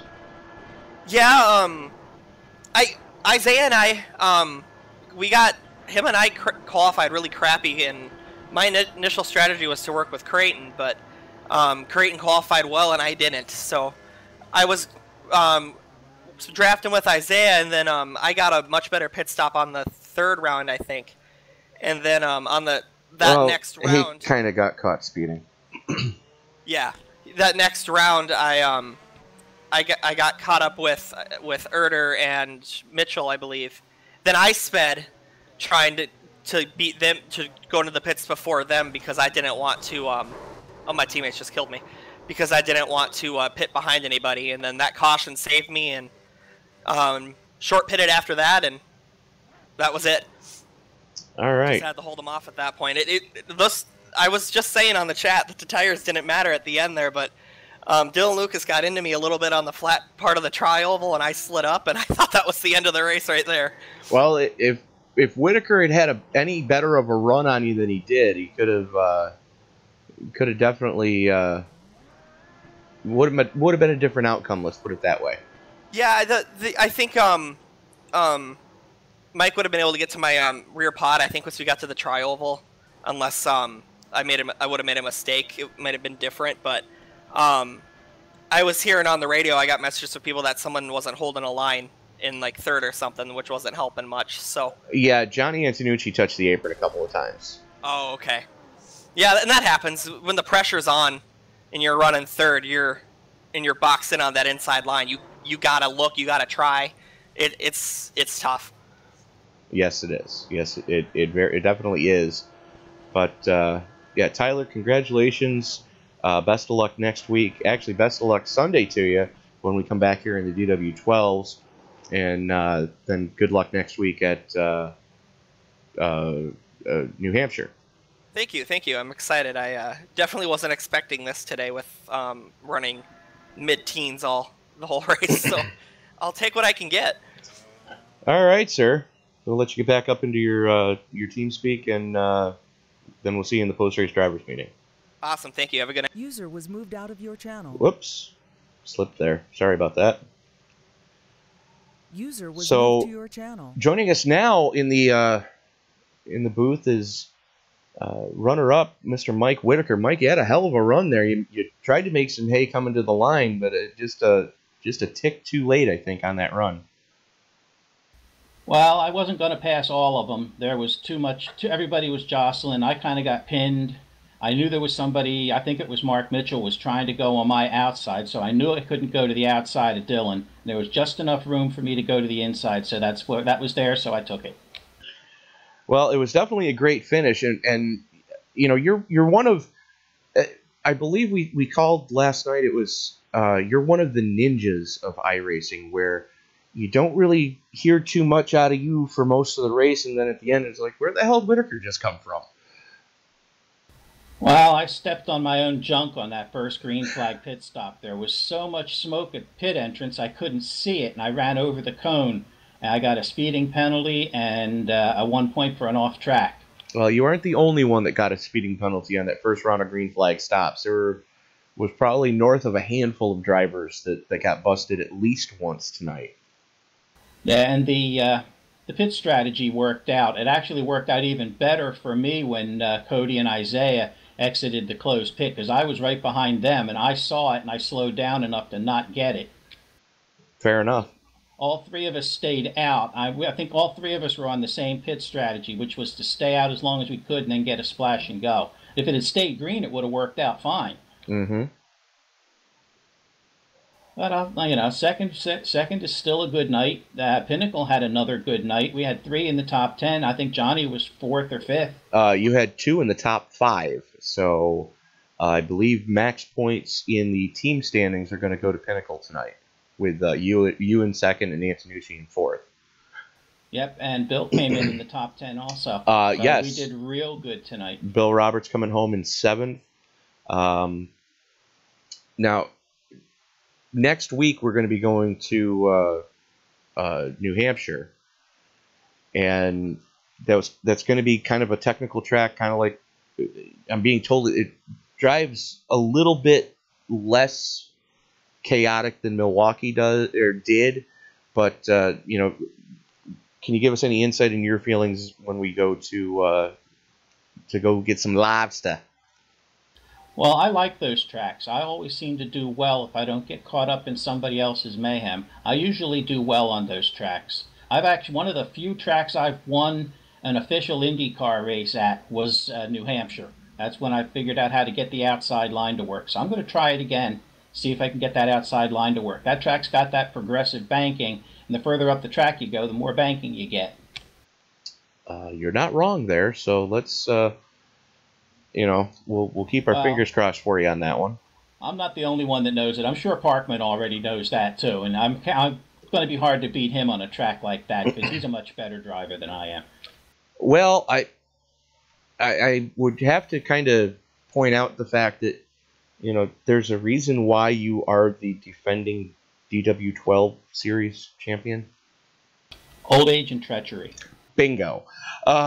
So, speaking of old age and treachery, we're going to be back here Sunday. Do you have any game plan you want to share with us coming into the DW12 version of this race that we're coming into? No. Fair enough, Mike. We'll let you get back up and talk to your team. Congratulations to you. Congratulations to Pinnacle Motorsports. And best of luck to you on Sunday. Okay, Tony, I was just messing with you there. No, I don't really have a plan. It's just take what's there and hope to get the best finish I can. Fair enough, Mike. Again, best of luck to you, and we will we'll see you on Sunday in the DW12s. Thanks again. User was moved out of your channel. And now we try to find Mr. Lucas, and I am not seeing... Hello? Alright, so apparently Dylan Lucas is not in TeamSpeak channel, so we can't really do that.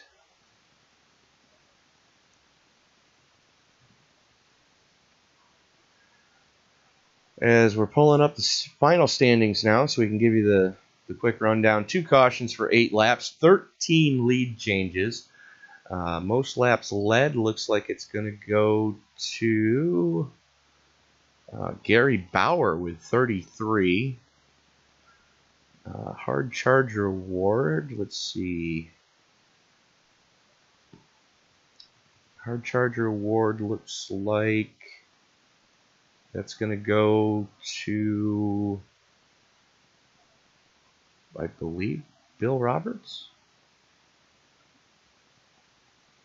Starting 24th and finishing 7th. I believe Bill Roberts got the hard charger on that one. My high-powered Gazintas are off right now. It's a hellacious day at the salt mines. But 0 incident race bonus going to Johnny Antonucci, Bill Roberts, Isaiah Dupree, Cody Eldred, and it looks like that's it. So we did finally, after a handful of races that were the epitome of a dumpster fire, I'm sorry, Quentin Young and David Llewellyn also getting 0 incident races. So congratulations to all those drivers. It's good to see some clean racing happen. And it's actually surprising that it was Dega that did it. But it is what it is. Congratulations to Tyler Graff for winning the inaugural round this season in the IR05s for the RobertsTechJobs.com Triple Crown Challenge. We will see the DW12 version of the opening round This coming Sunday, broadcast scheduled to start at roughly 8:20 p.m. Eastern Time. For Mr. Jason Coburn over in Race Control, for Mr. Alex Green, league owner, for Mr. Bill Roberts, league sponsor, we do, again, thank all the veterans out there. And remember, this Saturday is Veterans Day. And remember to thank a veteran. And like I said, it might not mean a lot. Doesn't seem like it's a lot to you, but it could mean the world to the veteran who served. Thank you all for coming home safe and being able to share this broadcast with us. We will see you Sunday from back here at Talladega Super Speedway for the DW12 version. Take care, folks, and thanks for watching.